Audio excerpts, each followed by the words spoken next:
the interconnectedness of our emotions, mind, body, and spirit.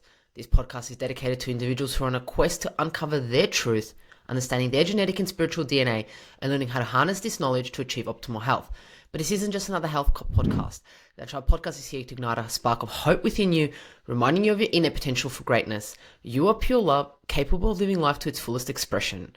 Are you ready to embark on a transformational journey to achieve optimal health? In this episode today, we have Danny. Danny is a multi-award winning professional coach, hypnotherapist, author, and speaker, providing expertise in overcoming adversity or traumatic experiences, low confidence, and communication issues. Danny provides training services to corporate clients in the UK and Europe, including training staff throughout Google's European offices. Danny specializes one-to-one coaching with business leaders, athletes, and celebrities. A regular expert on BBC Radio with notable media coverage in both the UK and US, Danny provides bespoke services to provide psychological barriers and enhance overall well-being. Danny, welcome back to the Natural Health Podcast. I'm so excited to have you back on. How you been? What's been happening since the last time that we spoke? What's news? Well, first of all, thank you for having me back. It's a real privilege to be here, so I was really excited to come on again. I've been very much delving deeper into the world of all things related to the mind and trauma and behavior analysis, so I've been busy upping my skills since we last spoke. Amazing. And what does that look like? So at the moment, I'm sort of splitting my time. So I'm doing a master's degree in behavior analysis, and then I'm working with my private clients specifically on kind of adverse and traumatic experiences. So the two together, along with a toddler, are keeping me nice and busy. Behavior analysis. Wow. What made you be like, I'm going to do a master's in behavioral analysis? That's pretty deep. Yeah, well, when I first got to the point of reaching out to get some help with my own issues, one of the main things that I was put off by in terms of getting some help was the idea of going to meet someone I didn't really know and then talking through all of my painful stories and all of my deepest and darkest thoughts and secrets. And so when I was recommended someone who focuses more on the nonverbal behavior, so the gestures, the body language, the eye positioning, I found that approach really, really worked for me. And pretty much from that moment, which was in 2015, I've kind of been fascinated by behavior and the nonverbal side of it just as much as the words. And so I've been looking for ways to just keep sharpening the axe. And this one was a really exciting one. Yeah, amazing. So it was like 10 years ago that you've kind of started dwelling deep into it. Yes, yeah, coming up to 10 years. Yeah, amazing. So what have you learned already on this master's? Is there a little peek that we get of something that's just like that really caught your eye in the last few months? Well, it's looking at how can we break down an individual's behavior into various different channels. So, for example, one of the channels looks at the face, so we can, when we're communicating with someone, notice what facial expressions they use. Are they symmetrical? Are they in sync with their words? And then we can look at the body, so what are their hands doing? What's the tension like in their trunk? What are their eyes doing? So the thing that I really like about it is it gives us a really systematic way to analyze behavior. And so I think the more we can introduce science and research into our analyses, the better. Yeah, that's absolutely amazing. So the face is it reveals a lot, doesn't it? It certainly does. Well, it's kind of put forward as being the most complex signaling system in the body. So if we think for the majority of the time, the rest of our body is covered for most of us, but actually our face is what we have on display. So it can show emotions, it can show what we're trying to hide or what we're trying to conceal, as well as when we're thinking, when we're processing. So it's a fascinating thing to watch if we can notice what these subtle little cues are. Yeah, I think I remember at one stage I was so intrigued by, facial expressions, and I remember looking things up, and it's like, well, if you look up to the right, it means you're lying or something like those lines, or if you look up to the left, it means you're recalling a memory. Does that fit right, or? So Or is that's that kind just a of, myth? yeah, so that's one of the probably most impactful myths that came out of neurolinguistic programming, or NLP. So the actual creators of NLP themselves didn't really put it forward as a specific part of their system, but over time and over people's variations and regurgitations, it became a bit of a myth that was then perpetuated in the media and then put forwards. And so what essentially ends up happening is we've got this really complex system in NLP, and then people try to simplify it by saying, left is remembered, right is lying, whereas in fact it's much, much more complicated and nuanced than that. So definitely a myth, that one. Okay, that's a myth then. Thanks for breaking that myth, Danny. I appreciate it. No, it sounds absolutely amazing that you're wanting to explore more about behaviors and digging deep into it. I mean, it's just going to make you you're an amazing practitioner already and helping so many individuals, but it's just going to add another layer where it's just going to go into more depth. Exactly, and that's really what I was looking for. How can we get even sharper with those details? Yeah, amazing. I'm excited about today's topic. It's going to talk about how the body reveals the score, subtle signs of emotional triggers. Are we able to just, cover a little bit about that, and go into a little bit about, the body reveals the score? Like, what does that mean? And then subtle signs of potential emotional triggers. Yeah, well, it was a little bit of a subtle play on Bessel van der Kolk's book. So I think if you do a little bit of reading in the trauma area, you'll come across Bessel van der Kolk's book, which is The Body Keeps the Score. And that's really showing us lots of really compelling evidence about how traumas at different ages can be essentially stored in the body in various ways. And then he then also talks about different ways that certain therapies may be able to facilitate that recovery and that healing. So what I was more interested in is that as I'm working with a client one-to-one, as I'm asking questions, as the client is thinking, their body is revealing little bits of the score as we go along. So thinking about those channels we talked about earlier. And so if we can help anyone get a better understanding of what cues and what little hints their body is giving them, then I think not only does it make results faster, but I also think it makes it more interesting, because if you can start to understand and decipher what your body is doing and the little hints and clues it's giving you, then I think for the client, it actually makes any kind of therapy or coaching just more interesting, more fascinating. Yeah.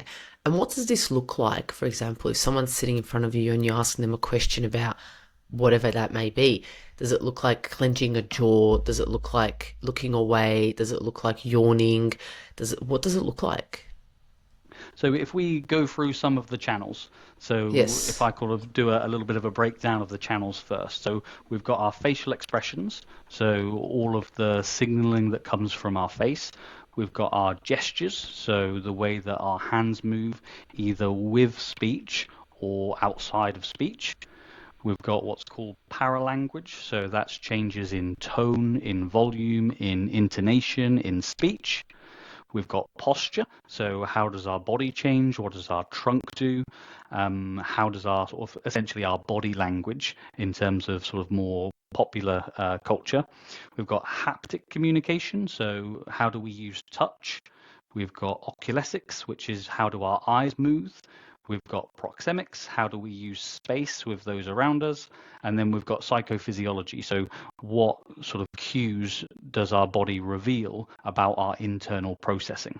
So there's 9 sort of different channels that we can look at there in terms of giving us information. So when you're looking and observing a client to begin with, that can sound like an awful lot, but actually Yeah, it does. there are common themes that we can look for. Yeah, yeah. So what would you be looking for? For example, one of the first things, what would happen? So we'll start with your example. So if we look at the face, so we have more overt facial expressions if someone is, happy to basically show what they're thinking.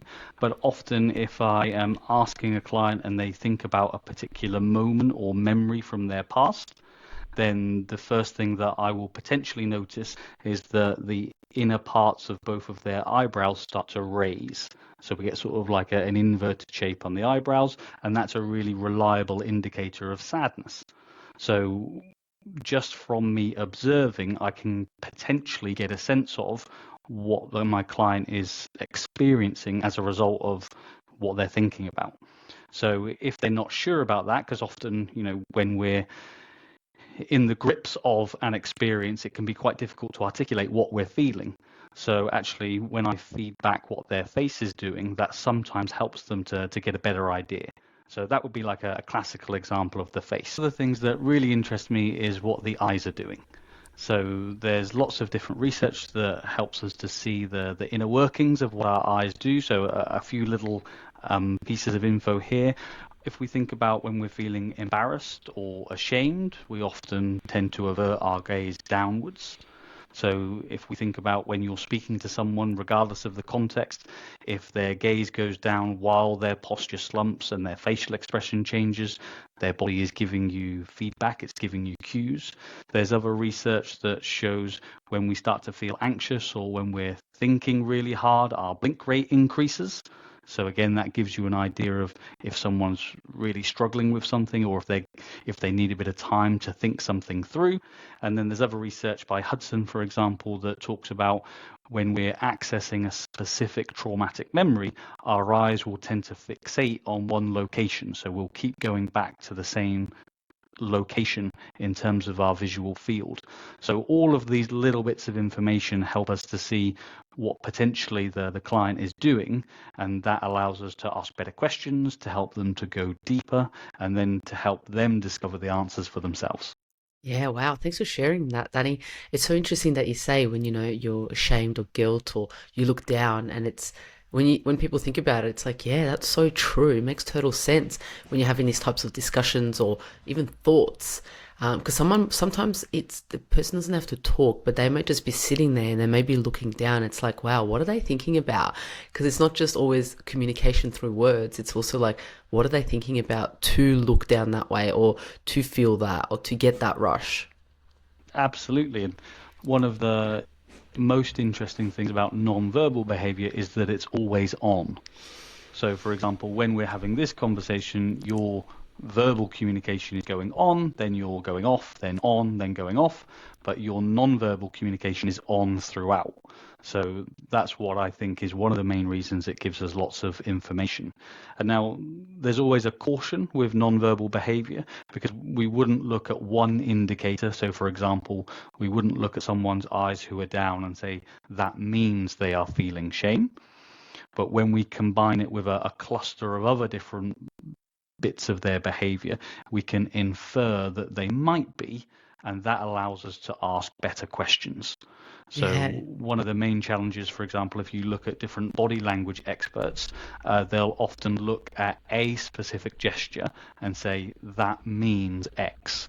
Whereas actually Mm, the science doesn't really support that, but it might help us to make more informed guesses, which we can then follow up with. So yeah. just an interesting one to make sure we raise. Yeah, thanks for sharing that. The other thing is, do you think us as humans, we're really good at reading these types of triggers or these types of clues or cues by individuals? Do you think, you're doing all this research and studying and so forth, but do you think us as humans, we are actually really good at recognizing all this?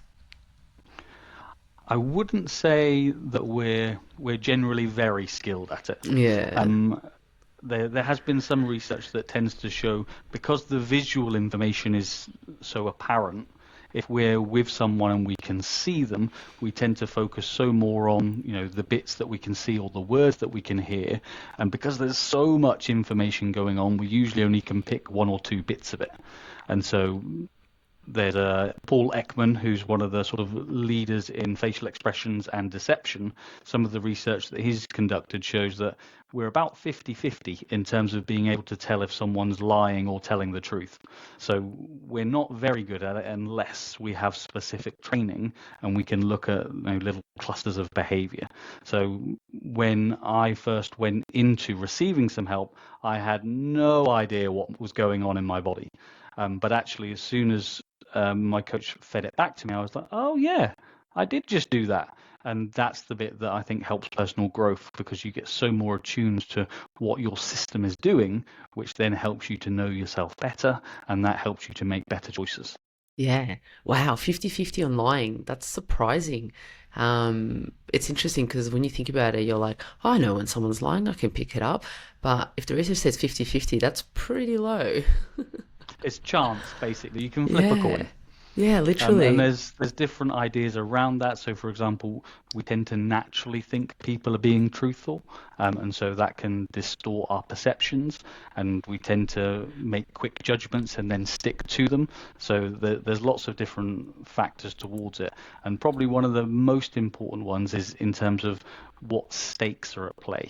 So, for example, if we're having a casual chat and I ask you to tell me one truth and one lie, because there's no consequences, there's no pressure, there's no sort of importance for you, you'll probably be able to lie really, really easily, and it'll be a flip of a coin. Whereas, if you're on trial and it's about whether you have your freedom or whether you potentially go to jail for 30 years, that massively increases the stakes, which means it's going to be easier to pick up on certain cues. So there's loads of nuance to it, which is Yeah. interesting to dig into. Yeah. I love that as humans, we kind of, I guess, believe that the other person wouldn't lie to us. I think that's kind of beautiful. Beautiful and a little naive. Yeah. Is there any, if we could talk about lying just a bit, I know there's not like one thing that says someone's lying, but is there anything that you've seen or from your research can come up with a few things that can indicate that? So there is fairly conclusive evidence that there isn't one single indicator. Hmm. So we would be really cautious to when we're communicating with someone to say, "Oh, I saw that, so that means." Yeah. Now, what the research does tend to show is that if we pick up on multiple cues from different channels in a very short space of time, that does tend to give us more confidence. So, for example, Lansley talks in his scanner system of having information from two or more channels, and we're looking within a 7-second window. And if we can see that all in a 7-second burst, that gives us more confidence to then ask questions. So we wouldn't really be able to give any particular this means someone's lying. Yeah. We're more looking for clusters, which take a little bit of time and some really careful analysis. Yeah. And going back to you said previously about age difference, so like a child, a teenager, and someone who's an adult, would they give different cues in regards to emotional trauma? Do the cues look different, or throughout the ages the cues are the same?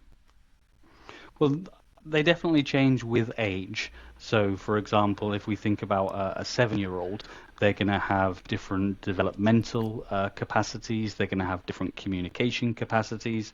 Their nervous system is still very much developing in the early stages. So that's going to be very different to someone who's maybe 35 and experiences a trauma. So it'll vary greatly depending on their age.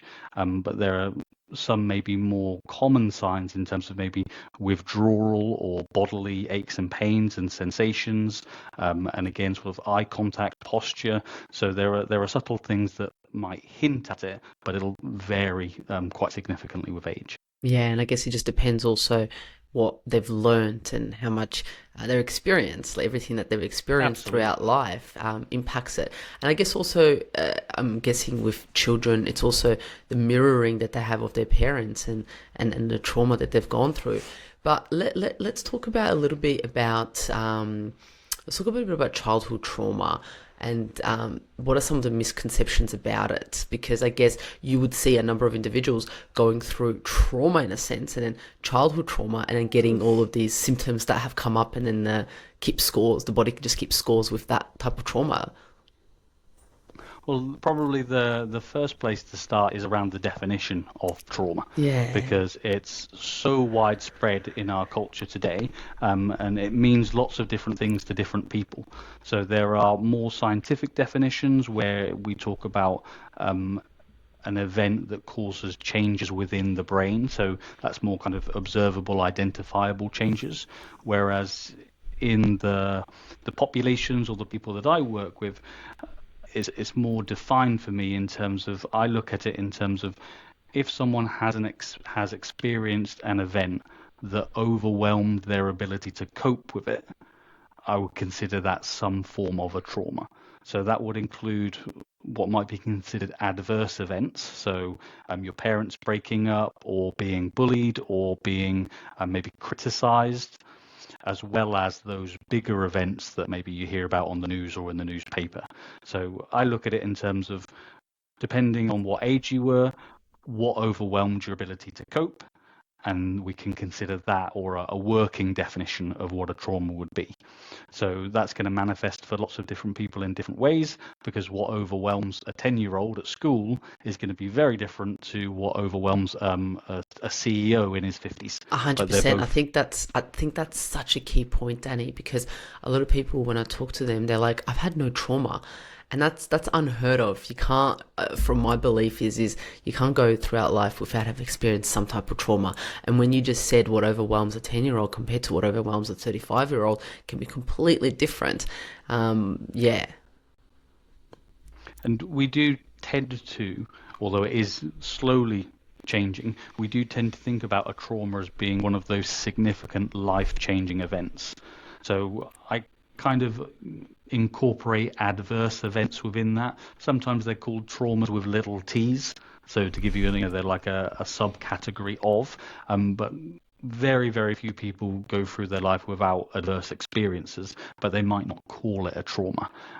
So that can sometimes be a challenge, because when they do get into adulthood, they might find that they're highly emotional, they're really impulsive, they struggle to regulate their emotions, certain things trigger them, but they might not be able to pin that back to a specific event, because it might be, they were criticized by their parent over a longer period of time between the ages of 7 and 14. And so you couldn't pin it down to a moment, but it was definitely a series of events that possibly could contribute to it. yeah. So you just said some signs and symptoms of someone who may be traumatized. You said, being irritable, being triggered, and not really having the emotional control. Is there any other signs and symptoms that people can be like, I didn't know I went through a traumatic or an adverse events that things have come up? Well, instead of looking, the challenge here is that if we have a very acute one-off episode, we all have one of those really bad days, we'll exhibit a lot of the same outward signs. So probably a more logical way to look at it, in terms of, what barriers do you have in terms of your life? What behaviors are negatively impacting your lifestyle?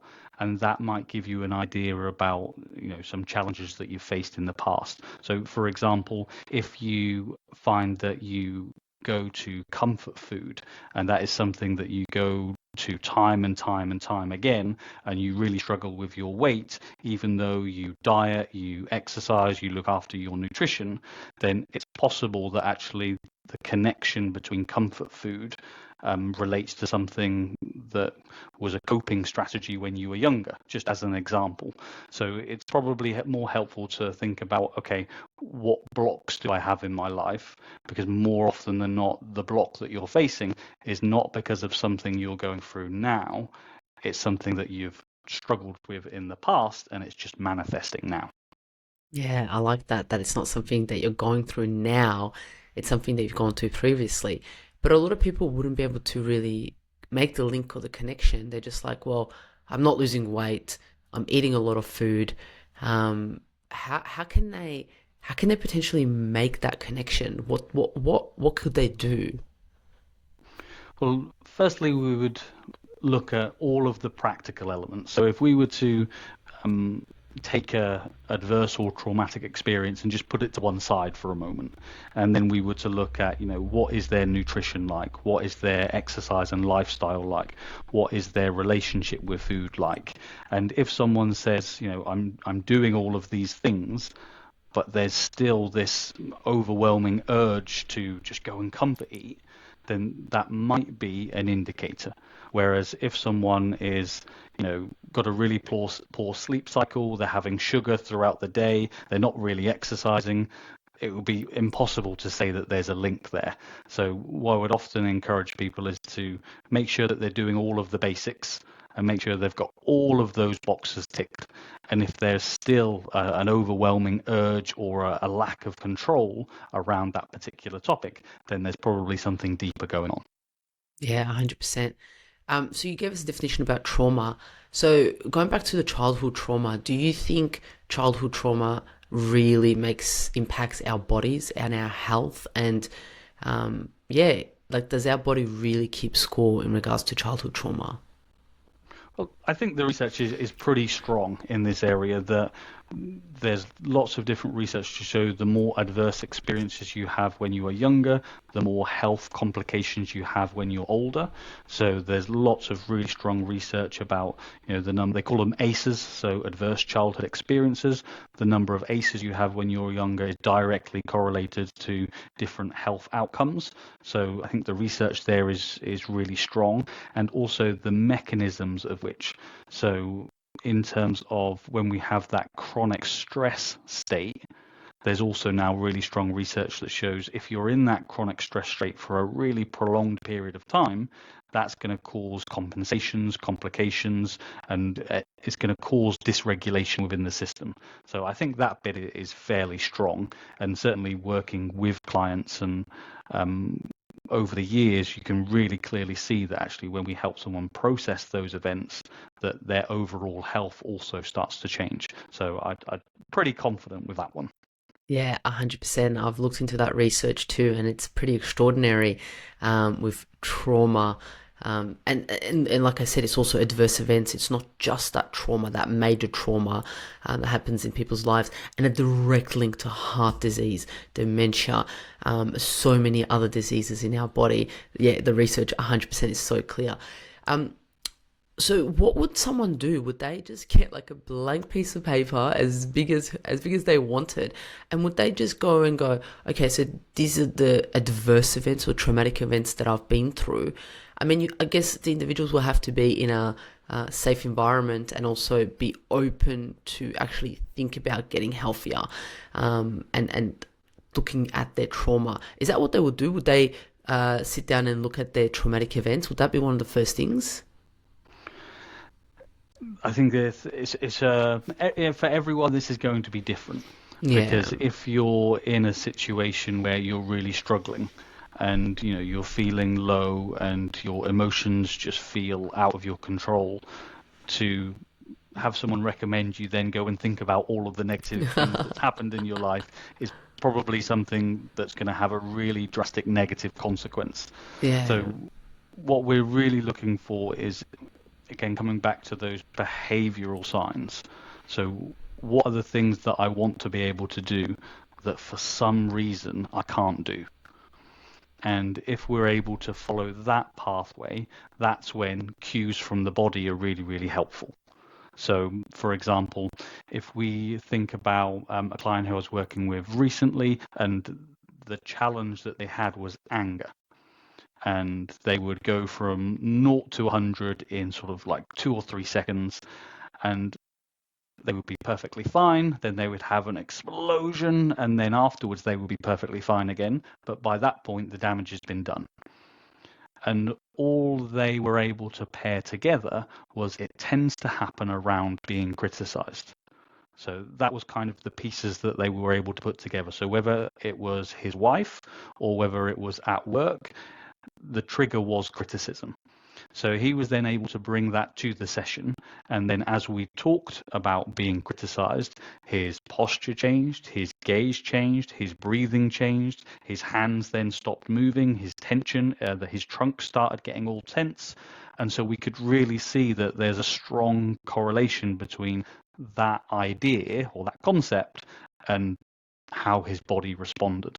And so we were then able to use those cues to almost follow them back in time, and then they ended up taking us back to when he was very, very young, and his parents had some of their own struggles, and they would display anger, and he would experience the consequences of their anger, and that was a pattern that he picked up.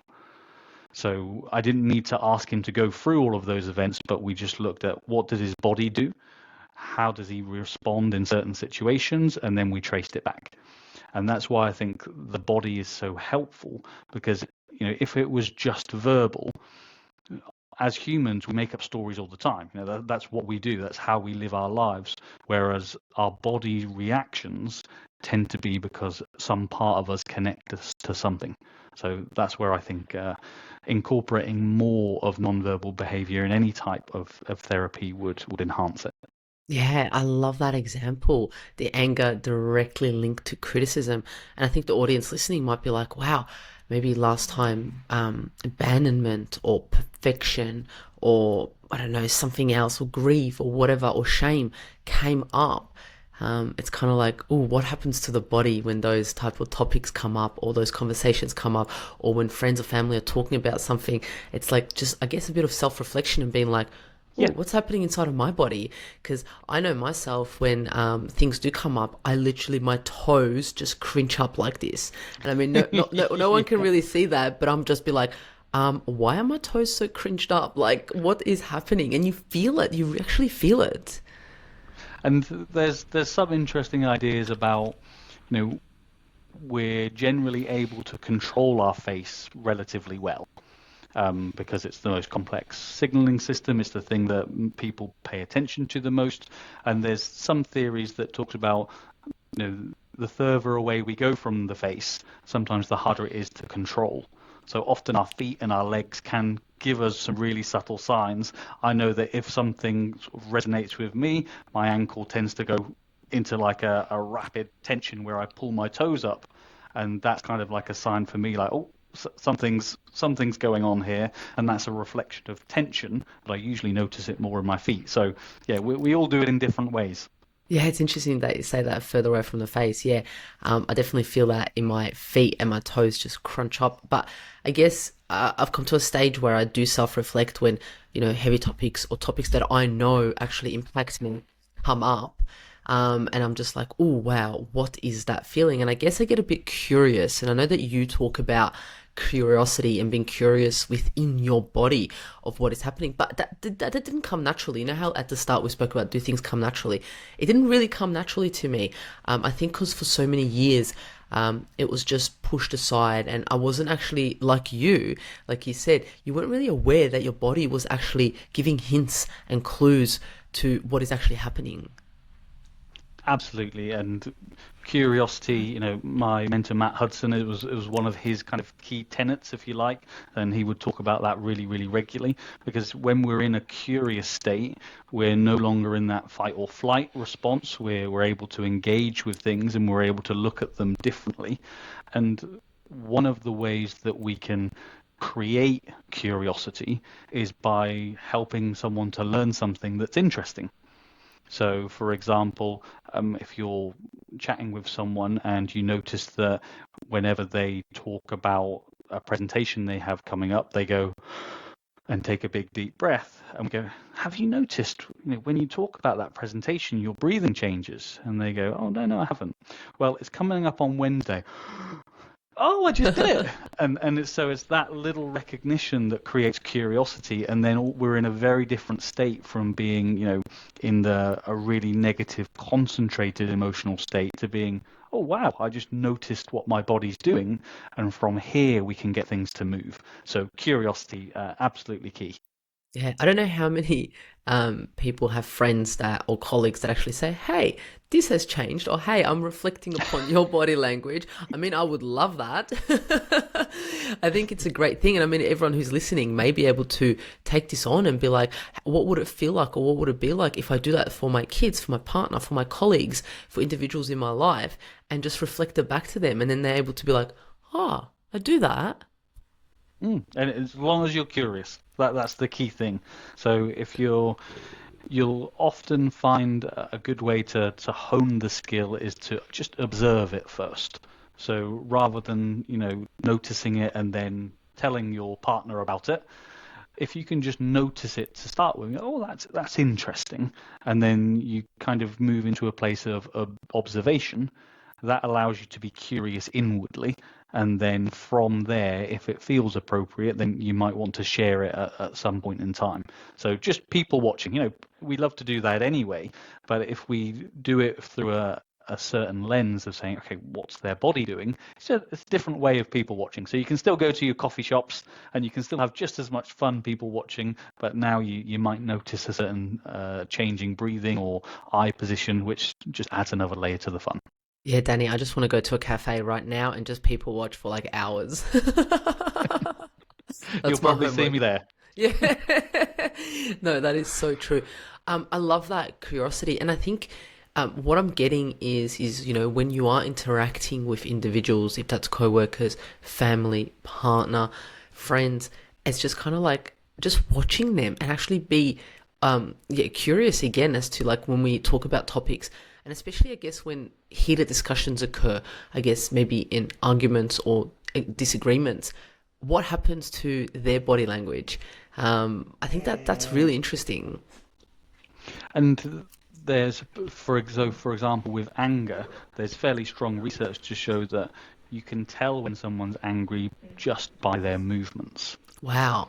And so you don't necessarily even need a facial expression, or you don't need a tone of voice, which makes it really, really obvious. Just someone's movements is enough for someone to identify what the emotion is. So I often speak to a client's partner, and their feedback will be, I just feel like I'm on eggshells. I don't know what type of response I'm going to get. I feel really uncomfortable. And often that's because they're perceiving um, body movements or tone from across the room, and they can already sense what's going on, and so they have a reaction. So there's lots of little things that we can pick up on, and actually those type of things we do tend to be more aware of, because whenever we feel a threat, we might not be able to know exactly what it is, but we get a sense of something. So we often get a better sense than we do maybe the specifics. Yeah, that's such an interesting point because you do hear people say that. It's like, I don't know what it is, but I'm feeling a bit unease about this Yes, situation. absolutely. I'm feeling a bit uncomfortable, unease. I'm not too sure what it is because the words that are coming out of the individual's mouth are everything's okay, you're safe, everything's fine, but the body language is not matching, and that's what we spoke about at the start. You said when the words and the actions don't align, it's kind of like what is happening there. Yeah, and that's what we're looking for, really, those mismatches, and that's where we, if appropriate, we can inquire. So that's the first thing that I would do if I would notice it in a session. But I appreciate that's different to maybe a home setting or something like Mm. that, because it's when there's a one message from the verbal system and a different from the body language system, we tend to believe the body language.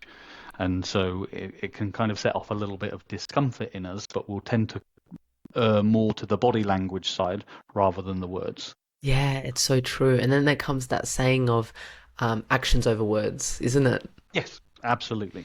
Which I think applies to so many different contexts. Whether if you're talking about, my goal for this autumn is to get in shape, but your actions don't really show it, then that's a good bit of feedback. If you're saying something where I'm feeling fine, but your brows are furrowed, your tone is tense, and your body language is sort of contracted, again, the mismatch there gives us information. So we're looking for inconsistencies. Yeah, and I guess these inconsistencies make people feel unsafe. Yes, yeah. It Yeah, just raises some kind of this doesn't feel right, and that's often enough to trigger the alarm bells. yeah, 100%.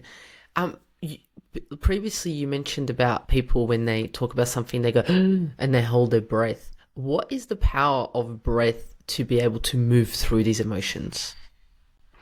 Well, there's the I wouldn't be able to quote where it comes from, but I think it's a Zen master of some kind. Maybe you'll know the answer, but it goes along the lines of when the mind wanders, so does the breath. When the breath wanders, so does the mind. And again, someone will be able to tell me where that comes from. But I think the breath is one of the easiest and most important ways that we can regulate ourselves, and it's also one of the easiest ways that reflects when something is impacting on us. So for me, it is often that sharp intake of breath where a certain concept comes up.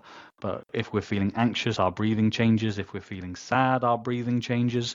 So the more we can connect to the breath and the more we can regulate it, with whatever breathing strategy works for you, I think it's a really powerful way to gain more control over your emotions. So it's a fundamental pillar of lots of practices of mindfulness and lots of different types of meditation, just for that reason, because it's so impactful on our whole system. Yeah, 100%. The breath is absolutely powerful. And like you said, when I know for myself, when topics arise that potentially trigger, potentially have some type of energy force behind it, I go, oh, like I just go, oh, or like, or just, I move back. I'll use that distance, the space that you spoke Hmm. about at the start. Yeah. I use that distance and I just lean back, and most of the people around me know, okay, wow, this is a comfortable space for Mihaela, or it's a trigger Hmm. point for Mihaela. Like I literally just go back. And there's another one that I've heard about is people literally just like holding their lips. It's like they don't want to let things out. It's like they put their lips in and they don't want to speak about things. And it's so interesting. Yeah, so one of the more reliable cues that someone is angry is that they'll roll the red parts of their lips in, so their lips become narrower. So that's often an unconscious sign that someone's starting to get angry. And then we've got the lip press, where sort of the upper and lower lip press together, and that can often be, it can reflect a number of different things, but one of them is, I'm holding information in, or I don't want to say something that might get me into trouble. And so Yes. again, we can just take the lips, and there's so much information that can come from the lips, and we might not know exactly what it means, but if we notice it, we can then ask about it curiously, and that Hmm. then will help get the answer. Yeah. I feel like all of this knowledge that you have really helps your clients understand their trauma and potentially get healthier. Are you able to inform us of some examples or anything where people have gotten healthier and their health has improved by working and dealing with their trauma that you've seen? Yeah, one of the most common ones is relating to digestive issues. So whether that's, just IBS, or whether it's more of the inflammatory conditions, so sort of Crohn's and things like that. And there's lots of other inflammatory bowel conditions that people are really aware that when they get stressed, their symptoms worsen. And most people are actually quite aware of that relationship. But if we go a little bit deeper, it's, well, what potentially might be going on in your system that's contributing to those symptoms. So when we, for a number of different clients, have worked with significant events from the past, digestive systems improve, digestive comfort improves, and lots of those other symptoms can quite dramatically improve. So that's a really common one, and it's one that is often a more manageable leap for people, because they already know that stress makes it worse. So if we then take that as our starting point, digestive issues is usually a nice one. Yeah, a gut brain connection right there. And individuals know Absolutely. that when you're stressed, your stomach just, goes, digestion goes, diarrhea, constipation comes with it, and mind takes over. So that's really interesting. So it's mind blowing the fact that us looking at our trauma or adverse events that have occurred can get us to be healthier. It just puts a different aspect to it. It's like, okay, it's not, we don't have to, we can focus on the diet and supplements and herbs and so many things, but it just puts a different concept of actually looking at trauma, and then finding an expert like yourself where, you don't have to talk about it. We don't have to go into depth of everything that's happened in your childhood. We can just look at the body language and we can work on it by being curious. I think that's mind blowing. It's certainly the thing that really attracted me to this whole approach, and it's the thing that makes it fun for me in terms of being able to help someone understand themselves better. It means that the session themselves are light. That we don't really get bogged down during the sessions, because as soon as we notice one thing, we'll notice the body change again, and then it's like, oh wow, did you just notice what happened? And then Yeah. so we're immediately changing the chemistry, and so I think it's a wonderful way to work, and so it's certainly a Yeah. keeper for me. Yeah. Look, if the audience now notices these things come up in within themselves, besides the breath that we've touched upon, is there anything that they can do? And besides being curious, is there anything that they can do to just go, like, to help themselves in a way? So there's a couple of things that we might start to practice with, if you like. And one of the things that we can do pretty quickly is pay attention to posture. So invariably what we'll find is that when we're struggling with something, our posture becomes more contracted. We withdraw, we feel that hunched feeling, and our body language gets into a really contracted place. And there's also strong research that shows the posture that we have changes our neurochemistry. Now, 10 or so years ago, the famous TED talk with Amy Cuddy talked about power poses and how that can change hormone levels as well as how we feel. Other studies have maybe not had the same results, but it definitely shows that when we change our posture, we change how we feel. And for us, that's the most important thing. So if you're in a struggling situation and you're really contracted in terms of your posture, actually being really attentive to that and adjusting your posture, so being more open, being more expansive, that then helps with the breath as well. So your breathing changes. That's something that you can start to use to make a fairly quick impact. The breathing, as we talked about, is really helpful in terms of a regulatory process, so helping you to get back to a more comfortable position. And then if you do notice these sort of signs and symptoms, the most helpful thing is being as curious as you can. And it's not going to resolve it, it's not going to change the root cause, but the more we can help you observe symptoms as opposing to react to symptoms, the more control you'll have. So that position of observer is really powerful. Yeah, wow, thanks for sharing those absolutely amazing tips that people can take on straight away to hopefully assist them with the response that they're having and then, in the long run, getting healthier and moving forward. Um, is there anything else that you want to share, Danny, that we may not have touched upon today in regards to trauma, in regards to health? Is there anything that you want to share? Well, it's always worth mentioning that we're all different, we're all unique, and so we all have different ways of responding and reacting to things. So there are certain times and instances where someone may have had experienced a trauma where talking about it to someone is absolutely imperative. That's the first step on the journey of actually being able to share it with someone. So I'm not in any way saying that you shouldn't talk about it in any way. I'm just saying if you have already talked about it, you've already processed it to that degree, but it's not moving for you, then the body can be really helpful. So everyone is different and everyone is at different stages. And sometimes having the courage, even though you're scared, even though your nervous system's going a bit all over the place, to be able to vocalize what's going on for you or what has happened is really, really powerful. So although I tend to focus more on the body language piece of it, I don't want to sort of diminish the other side of it. So I thought that's probably just an interesting point to raise because they all have their places, they all have their times. Yeah, 100%. And I guess combining the two together is just mind blowing and you'll be able to get results. I guess the thing that I want to touch upon is also, Danny, is you also mentioned that by looking at the body language, you may be able to get somewhere faster, more effective, and also bypass some of the barriers that talk therapy may have.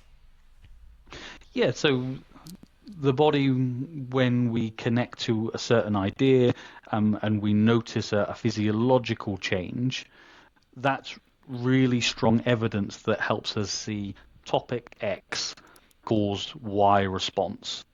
Whereas when we're trying to unpick why we're feeling like why we're what we're feeling, we can get in all sorts of muddles and we can chase red herrings because you can spend years thinking that something is the problem because that's what you believe, but it might not be the actual source of the problem.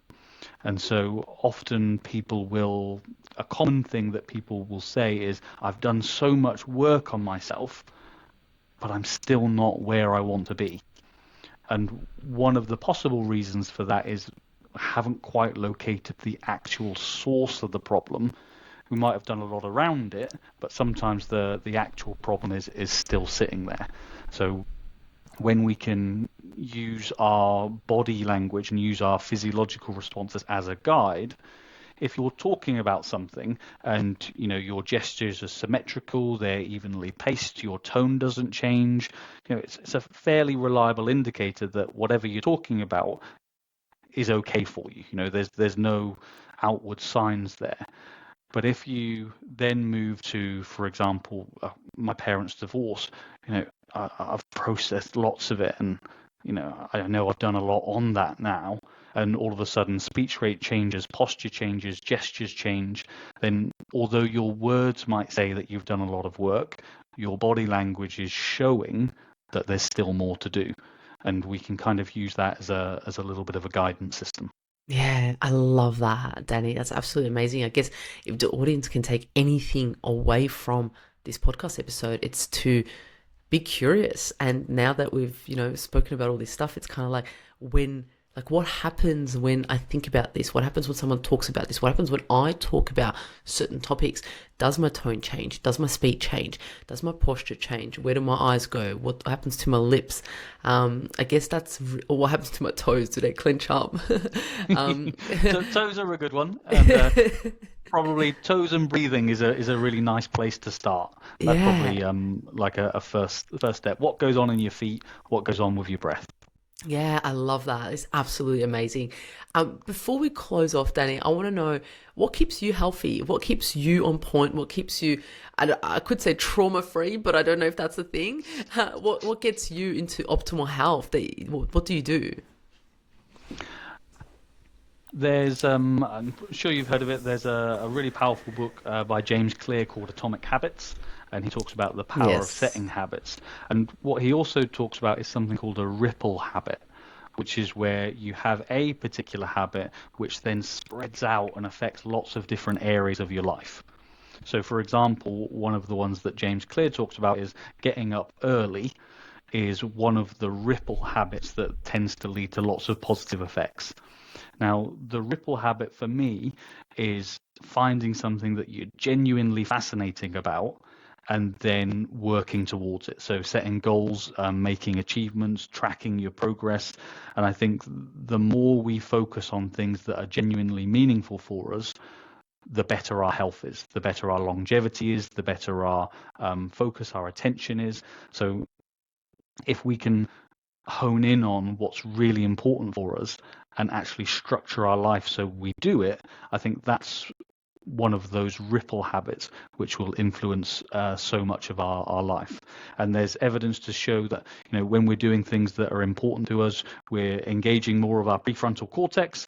That helps us regulate emotions. It helps us to avoid impulses or manage impulses. So I think there's lots to be said about finding something that you really enjoy and then structuring your life around it.